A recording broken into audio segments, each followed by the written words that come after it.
हूँ कुरुक्षेत्र के अंदर। आप मेरे पीछे देख रहे हो भीष्म पितामह मृत्युशैया पर लौटे और सामने अर्जुन जो अपने वाहन से एक तीर चलाते हैं और पानी निकाल के भीष्म पितामह की प्यास बुझाते हैं। इसके पीछे क्या कारण रहा वो मैं आपको बताता हूँ।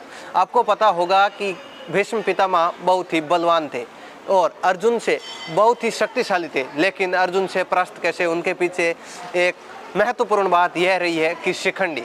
आपको पता होगा कि गांधार का शिखंडी जो पिछले जन्म के अंदर अम्बा थे और विचित्र वीर्य की पत्नी जो भीष्म पितामह विचित्र वीर्य की पत्नी लाने के लिए तीन अंबालिका इनको जब भी लाने के लिए जाते हैं तो उनका हरण करके लाते हैं और अम्बा बोलती है मैं ऑलरेडी पहले से ही शाल्वराज को अपना पति मान चुकी हूँ। तो सह सम्मान भीष्म पितामह उनको शाल्वराज के वहाँ पर भेज दिया जाता है, लेकिन शाल्वराज उन्हें स्वीकार करने से मना कर देते हैं और तब अम्बा वहाँ से जाती है अपने नाना के वहाँ और नाना को उनसे जो भी ये घटनाक्रम हुआ उनका बदला लेना चाहती है। तो वो परशुराम के वहाँ भेज देते हैं और परशुराम को पूरी बात बताते हैं। तो परशुराम भीष्म पितामह को बुलाते हैं और कहते हैं कि आप अम्बा से शादी करो। इस पर भीष्म पितामह उनको मना कर देते हैं क्योंकि मैंने जो प्रण ले रखा है मैं उनको तोड़ नहीं सकता।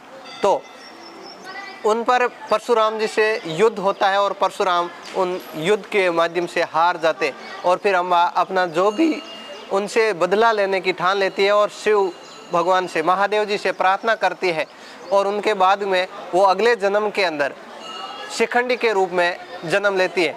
और जब युद्ध होता है तो उस समय कृष्ण भगवान अर्जुन से कहते हैं कि आप भीष्म पितामह को नहीं हरा सकते, इसके लिए आपको पहले क्वेश्चन कुछ ढाल के रूप में शिखंडी को अपनाना होगा।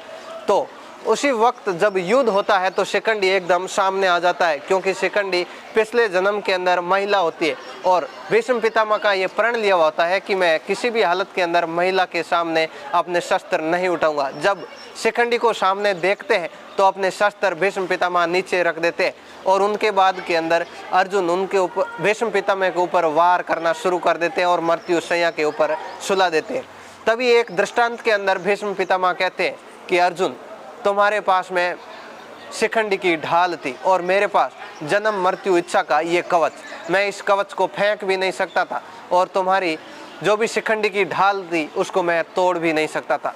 और उसके बाद में जब मृत्युशैया पर लौटे हुए थे और उनकी जन्म मृत्यु की जो इच्छा थी उनको भी त्याग नहीं सकते थे क्योंकि उन्होंने पहले ही कहा था जब तक मैं उन पूरे साम्राज्य को सुरक्षित नहीं देखूंगा तब तक अपने प्राणों को नहीं त्याग सकता। इसलिए वो इन्हीं मृत्युशैया पर सो रहे थे और उनको प्यास लगी तो दुर्योधन उनको पानी पिलाने के लिए झारी मंगवाता है।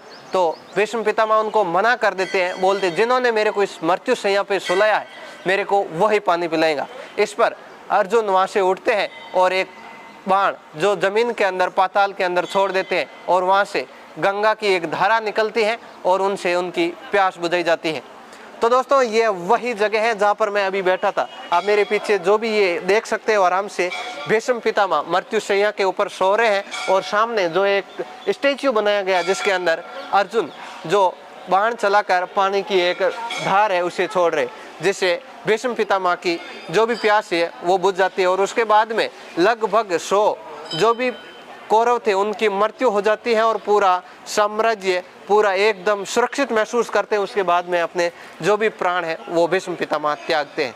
मैं इसी जगह खड़ा था और मैं आपको दर्शन करा रहा हूँ कुरुक्षेत्र की इस पावन धरा के। फिर मिलेंगे नए वीडियो के साथ, तब तक के लिए धन्यवाद।